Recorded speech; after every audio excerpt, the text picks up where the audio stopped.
What is up, guys? Welcome back to the channel. My name is Susie.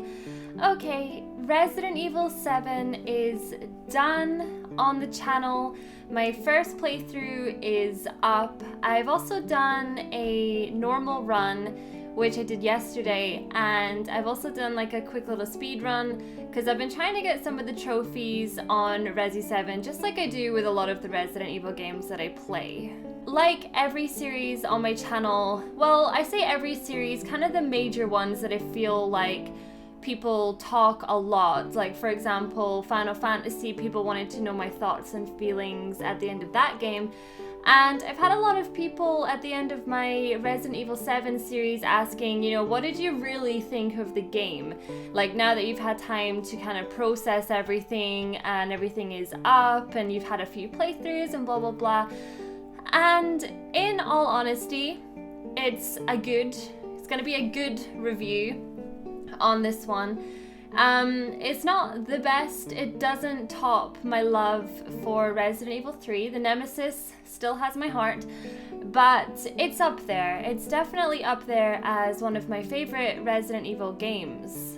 So the reasons that I enjoyed Resident Evil 7, considering it's the first Resi that I've played that was in first person, I was actually okay with that. Now, as a lot of you know, I tend to get quite bad motion sickness from first-person games. Outlast was brutal, but I got through it.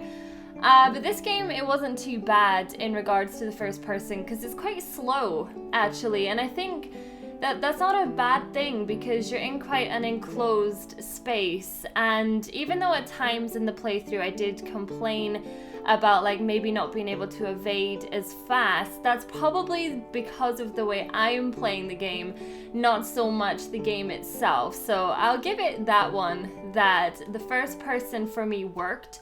I couldn't imagine that game being in third person. I just don't think that would work at all. It would take away the immersiveness and it just wouldn't be as scary if it was in third person, I don't think.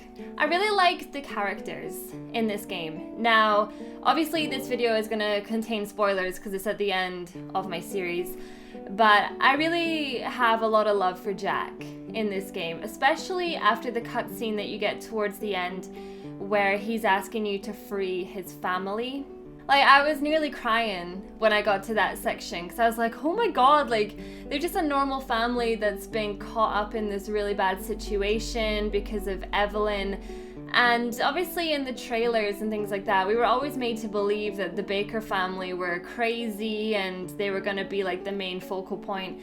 I didn't know anything about Evelyn, until I got to that point in the game. I had no clue because I was trying not to spoil it for myself. So that was a cool twist, in my opinion, that it went from the entire game being about the Bakers to suddenly it's about Mia being like working for Umbrella, or at least I think she was obviously working for Umbrella to look after Evelyn. So that was a cool twist. I did really like that.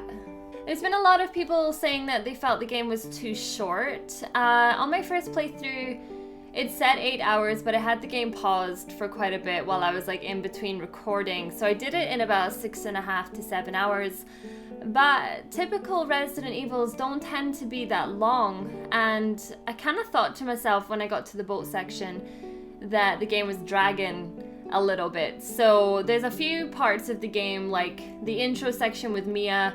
I feel like every time I replay the game now, I'm like, oh, I have to get through this bit again to get to Jack's section. So there was a few parts in the game that I did feel were kind of dragging on a little bit, especially towards the end.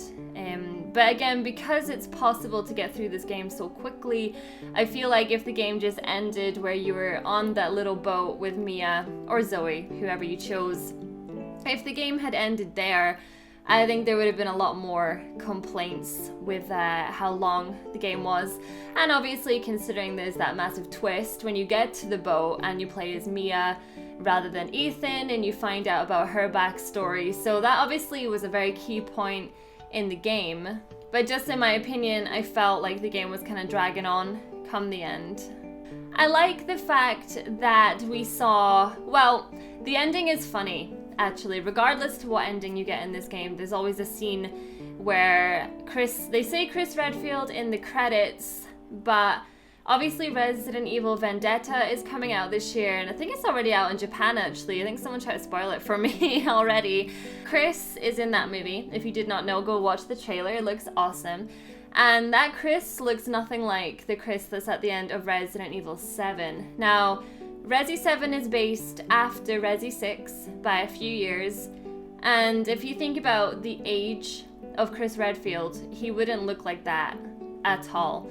So there's this part of me that feels that maybe he's a clone in regards to that, because even though I haven't played Ada's campaign on Resident Evil 6, I've been told that she was a clone, or there was some sort of cloning going on in Resident Evil 6. I need to obviously go back to that and play through that properly to understand.